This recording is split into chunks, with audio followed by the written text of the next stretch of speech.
Disclaimer: I have TS, Tourette syndrome, which causes me to make unwanted noises. More in the description. Hello, everybody. This is Careless Kitten.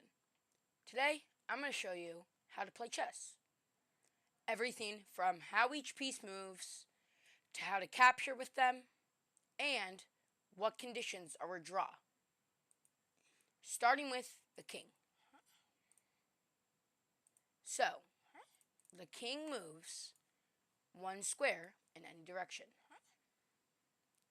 For example, if the king's here, it can go here. Or it could go here.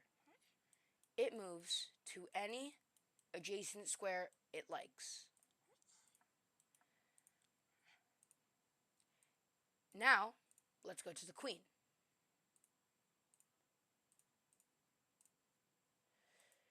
The queen moves just like the king, except as far as it likes. As we just learned, the king could go here if this piece were a king, but it's not. It's a queen. So, the queen can go all the way to the corner of the board. And this applies for every single direction. It moves orthogonally and diagonally. Now, let's go to the bishop. The bishop is different. It doesn't move orthogonally at all. It only moves diagonally. And it stays on the same diagonal, no matter what. Okay, well, let me rephrase. Not the same diagonal, the same color diagonal. As we can see, this bishop is on light squares. That means, since it only moves diagonally, it can never go to a dark square. And same thing if I were to have a bishop on a dark square. This bishop will never be on light squares and will forever be stuck on the dark squares. Now, let's get to the knight. Pardon my stutter. The knight moves in an L shape. These are some squares a knight would control in the center of a board. As you can see, it controls up to 8 squares at a time. As we just said, it moves in an L. One square up, left or right. One square right, up or down. One square left, up or down. Or one square down, down left or down right. Which is another way to think of it. As you can see, we can put the knight here if we want. And then, if we actually changed our mind, in this case, you can't, but let's just say, you could put it there. Or it could go here. Knights alternate colors. So this knight is on a dark square. So that means its next move will be on a light square.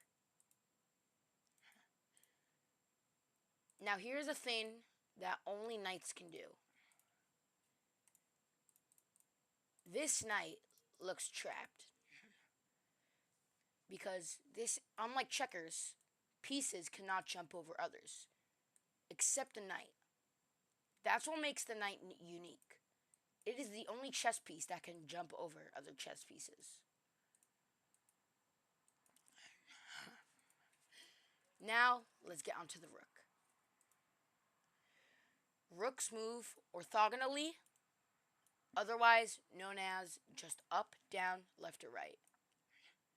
They move as far as they like, or as short as they like, in any straight direction.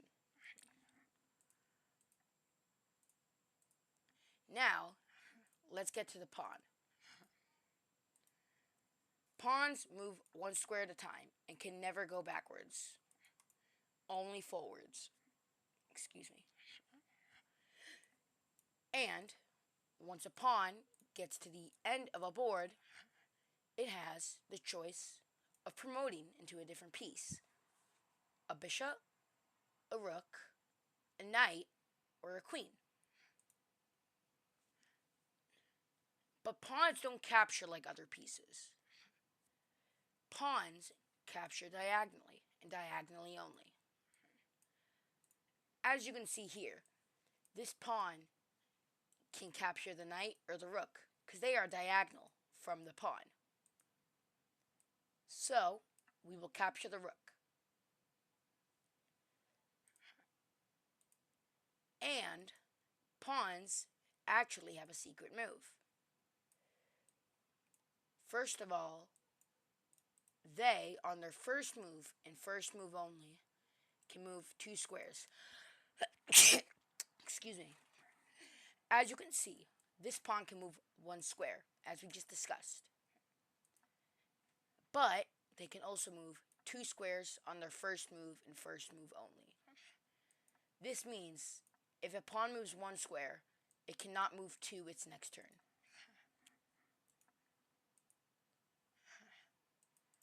But there's actually a secret pawn capture. We did just discuss that pawns can only capture diagonally. But they can actually capture like this. Quick history lesson. We did just discuss that on their first move, pawns can move 2 squares. And when this rule was invented, a lot of pawns would walk by each other. So they invented a rule called en passant, which is French for in passing.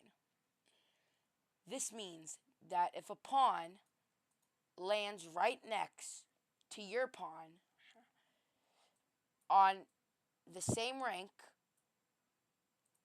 one file next to each other, or to simplify that, land right next to each other, that turn, and that turn only, the pawn can take like that. Because if before the rule that pawns could move 2 squares, that pawn might end up there, and you would take it. Now, another thing about chess is that captures are not forced. They are optional. Same thing goes for en passant. Now, a different thing about the pawns from other chess pieces is that when they capture, pawns are the only chess piece that capture in a different direction than they move.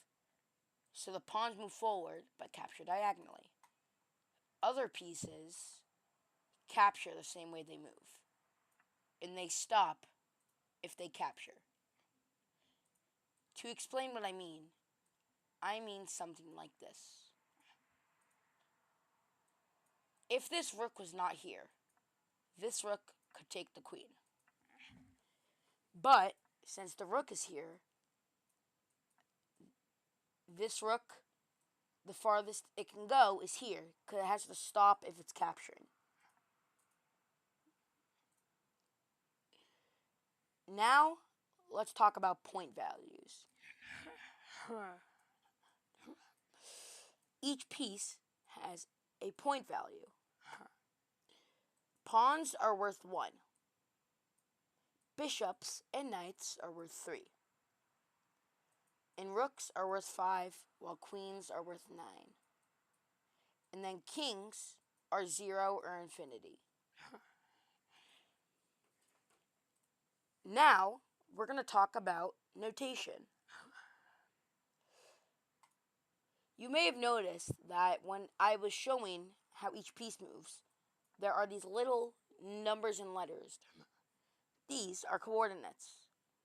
If you've ever played Battleship, you might be familiar with coordinates. For example, E4, E4. But they work a little bit differently in chess. Instead of rows and columns, we have ranks and files. So, with coordinates, the file, of course, comes first. And there is a difference, though. Each piece, of course, has a name. But if you're moving a pawn, you just say where the pawn moves to. In this case, since it moved to E4, since we don't specify the name, we know a pawn must move to E4. And you may already be thinking, okay, well, king and knight both start with the K, which is correct. That's why it is simply known as N. And yes, it is hard to see here because the little knight icon, but N is knight in chess notation. So, as we can see, NF6, knight to F6. And then here's where it can get a little tricky. If a piece captures, it has an X. In this case, since we already specified that pawns do not have a piece name, it would be what file it came from onto what square it captured. Because since pawns can only capture diagonally, we know that if a piece, in this case a pawn, were to take on the e5, it could be here or here. So the chess notation for this pawn taking would be ex d5, showing that a pawn from the e file, because we specify which file, when a pawn captures. So ex d5 means a pawn from the e file took onto d5. And since they only capture forward diagonally, and we know it wasn't on the C file, it must have been on E4. And we can even look at past notation to confirm, which indeed is true. Now we get to other pieces in checks. As a quick little demonstration here, I will do the Italian game opening. Now this is something more complicated that you can always learn in the future if more people support and want to see. So, as we just went over, when a piece captures, it is shown as an X. So, if this pawn were not on e5, that would be just an e5. But, since there's a piece of the enemies, it would be, well, it's black's turn, nx d5, because the knight takes onto d5. And then, of course, q for queen, b for bishop, r for rook, and then K for king.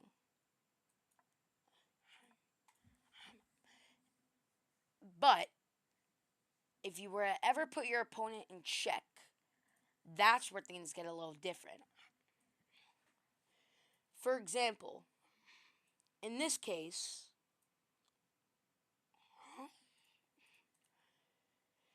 if we were to go to a7 and put the king in check, it would be, well, if it's white's move, it would be q a7 plus, showing that the queen moved to a7, delivering check.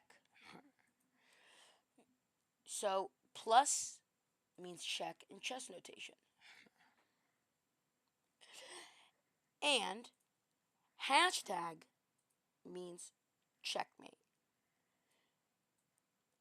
For example, in this case, make sure it's black to move, R88 hashtag would be the notation, showing a rook went to A8, delivering checkmate to the king. Now, this is where notations can get a little quirky. If we were to just go to a normal position real quick that you would see in a lot of chess games, you would notice that the king is actually able to move 2 squares. And we did just go over that they only move 1 square. So you may be wondering how this is possible. Well, this is through a move called castling, which is showed by the notation O-O. This is a special king move that gets your king to safety and develops a rook. And developing means moving a piece to where it can see more squares and be more active. So, O-O means the king castled kingside. You can also see this as the O's being squares in between the king and the rook. O-O, 2 O's, 2 squares. Now, as you may be able to see here, there's 2 rooks. Good, you have eyes. So, I know I'm saying so a lot. This also means that we can castle queenside, which is true, and would be depicted as O-O-O. I don't know why it's not showing up in this position, so please give me a moment to get to one.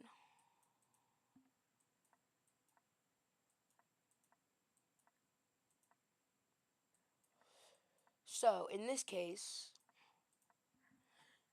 if we were to castle queenside, the notation would be O-O-O, because there are 3 squares in between the king and the rook, showing that we castled queenside. Okay, now that should be it for the complicated things. Now, let's get to exactly how to win and make good moves. So, in chess, there are 2 main parts of the board. The center, and oh, I'm sorry, I just dropped my mouse. And then the outer center, which is 8 squares. So, we have the center and outer center. So, the most common first move in a chess game is e4. Excuse me. And a thing to know in chess is that white always goes first no matter what. And a very common response to e4 is e5. In this case, both players are controlling the center.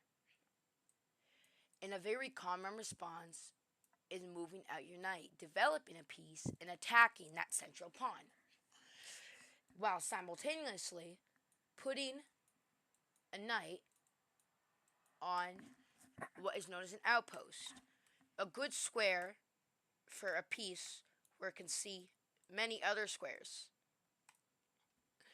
In this case, it is threatening a center pawn, which is helping control space. So, a very common response is knight c6. After knight f3, defending the pawn. As we can see from black's perspective, it is defended because knights don't just move in an L straight, they also move in an L sideways. So, a very common response to that is bishop to c4. And this is known as the Italian game opening, targeting the weak f-pawn. And the pawn is weak because every other pawn on a chessboard is defended by a piece, but the f-pawn is only defended by the king, meaning it is weak and you should never move it unless absolutely necessary. So, that's usually people bring out the knights and then both players start to develop, and that's more complicated stuff that I don't think I'm qualified to teach. So, controlling the center and having pieces on the outer center usually help do that, which is always good. And going back to notation, you may notice that pieces have names, but there's also since there's also coordinates. If B stands for bishop, what if the bishop were to go to b4? This would be shown as bb4. But the piece names are always capitalized. So this would be uppercase B, lowercase b, 4. And another thing is when a piece promotes, like we were talking about earlier,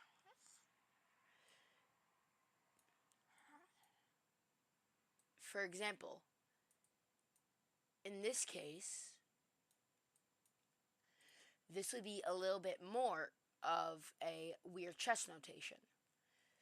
When a piece promotes, it is what file with 8. So this pawn's on the A file. So promoting, excuse me, would just be A8 equals whatever piece. If we promote to a bishop, A8 equals B. Like rook, A8 equals R. Knight, A8 equals N. And the most common choice, queen, A8 equals Q. But in this case, this would be a little bit more of a different notation. If this pawn were to take and promote to a queen, it would actually be AX B8 equals Q hashtag, because the pawn on the A file took on the B8, which is a promotion square, and promoted to a queen, delivering checkmate. And here's another thing with chess coordinates. Now, I know I've been talking a lot about coordinates, but you'll have to trust me. This isn't required to play chess, but it's good to know if you ever want to study games. So, we have 2 rooks here. And if we were to move rook here, that would be R c5. But you may notice there are 2 rooks that can go to that square. In this case, we specify which rank it's on. As you can see here, it would be R7 c5, because the rook from the 7th rank moved to c5, not from the 2nd. As we can see, it would be R2 c5. And the same thing is for when they are both on the same rank.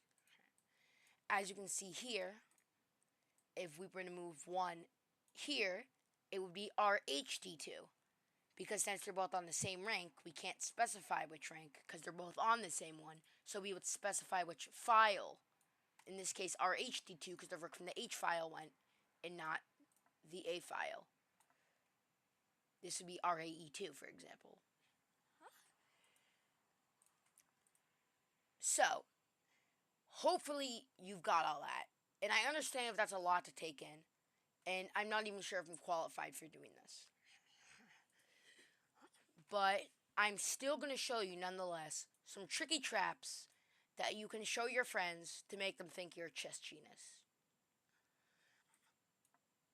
E4 and E5.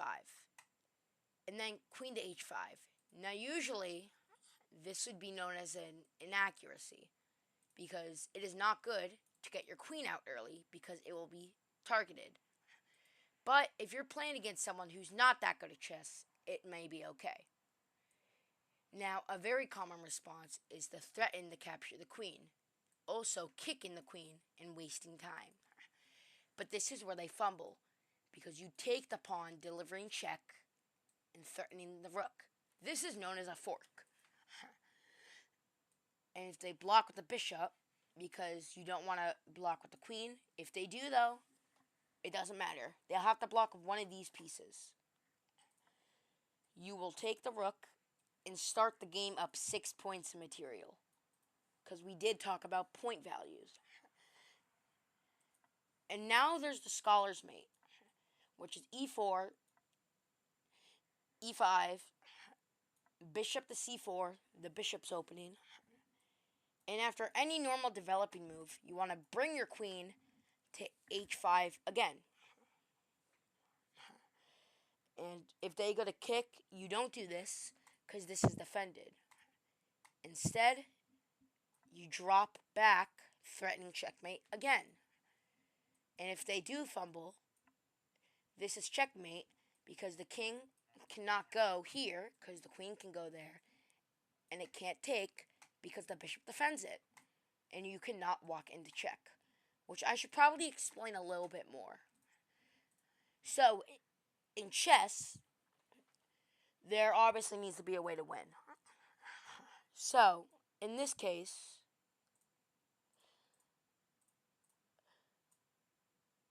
black cannot go left or right, because it would be in threat of being taken by a rook, which isn't allowed, because your king is your most important piece. So the only legal move for black is here. And then after a bit of maneuvering, white will 100% win this game, because the king is in check and this whole file is being targeted, so the king has to move off the file. But this file is also protected, so no matter where the king goes, he will be captured. And here's the thing, he has to be in check. As you can see here, we did just specify that a king cannot walk into check, but if it's not in check, then it's what is known as a stalemate. One second. So, in a case like this, most people that are uneducated would say this is checkmate. But this is a draw. The king or the enemy has no legal moves, but the king is not in check. As you can see, it is not being threatened by any piece, but it can't go anywhere. So it is simply a draw. Even if you are up a whole queen, it is a draw. As chess.com says here.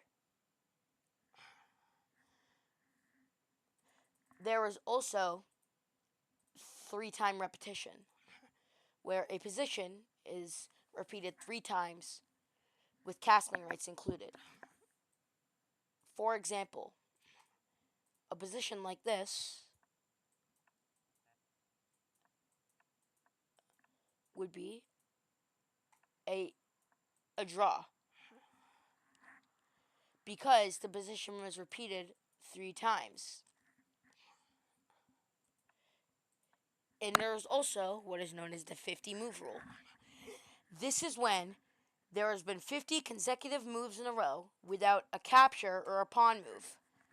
This isn't force, but a player can bring it up and force a draw if mentioned. And then there's the 75 move rule, which is forced. FIDE, the National Chess Federation, will say, hey, it's been 50 moves, there's been no pawn move or capture, but the players don't need to say the draw. But if it's 75 moves, that's when it's forced. There's also a draw by agreement, when both players agree to just have a draw. And for other ways to draw the game, there is, for example, insufficient material. In this case, it is a draw because neither of the players have enough material to checkmate, because kings can never touch, because that would be threatening each other to be captured. And that's why this is a draw, and if you ever do try to checkmate, you will never get any progress. Because no matter what you do, there will always be a move for the king, and you will just be going in circles forever. For example, another position where you might see this is a position like this. In this case, it is impossible for white to win, because no matter what happens, it's a draw. Okay? So 2 knights cannot checkmate unless the enemy has a pawn. And I don't know why the game didn't say it in that position, but I know this, for example, is a draw. I don't know why it's not saying it, though, because this is a literal draw. Like, it's not possible to checkmate this. So, yeah, Sockfish, the engine agrees with me. This is a draw. I don't know what it's on about, but... And so you need 3 knights, and even a bishop is not enough. You cannot checkmate. For example, this would also be a draw by insufficient material. You cannot force a checkmate with these pieces. Now you came with 2 different colored bishops, but not just one bishop. Doesn't matter what color. So, that is a way to. That's how draws work, is what I should say. And back to the traps. So, excuse me. We went over the scholars make trap. Now, not everybody will fall for this. I'll let you know that. Okay?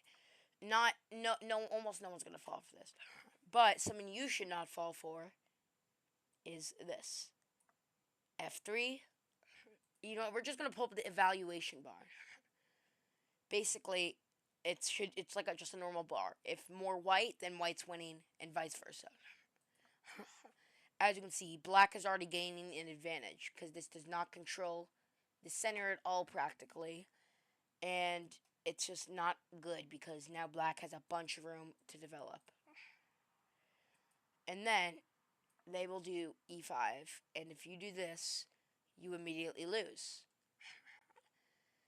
That's because their queen can simply come and checkmate you in 2 moves.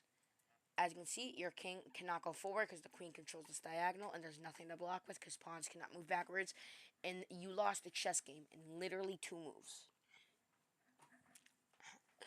So that's a nice little trap to play on other people. And another trap is the King's Gambit trap. Now, I know I said you should never move the F pawn, but if you know how to play the King's Gambit, it is okay. As you can see, the engine doesn't like it, but it is a studied book move where you offer a pawn, and if they take, they accept the gambit. Then you'll block with the knight, stopping this pawn from moving. If they go to attack your e-pawn, you attack and defend. And if they take, you simply take back. If they block with the bishop, it's basically equal here. You will want to push the queen in front of the king.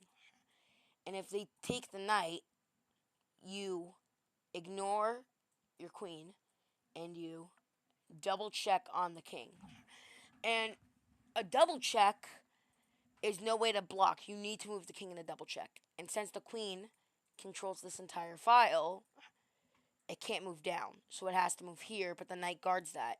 So you can't, since the king has to move, but it can't move down, it has to move to the left. It can't, and it's in check, so it's checkmate. And now I'm going to show you something called the Intercontinental Ballistic Missile Gambit, or the ICBM Gambit, or the Tension Gambit, which is what it's really called, but everybody calls it the Intercontinental Ballistic Missile Gambit. It starts with knight f3, the ready opening. Now, this used to be an opening I played before I knew about openings. Excuse me. And this stops e5, because if they play that, you just win a pawn, and then it's just worse. So that's why the most common move here is d5, still controlling the center. Now, theoretically, you could do e5, and they would have to play the Scandinavian, and then you can do it. But you're never guaranteed a Scandinavian unless you kind of play this. So So you bring out the knight, and they're probably going to play d5. Then you actually sacrifice the pawn. And if they take, the trap is ready. Not ready, but they're falling for it. So the pawn is hitting the knight, and we're going to hit it back. Now, black will develop and protect. And I say will, not saying that they're guaranteed to. It's just, that's like, makes the most sense.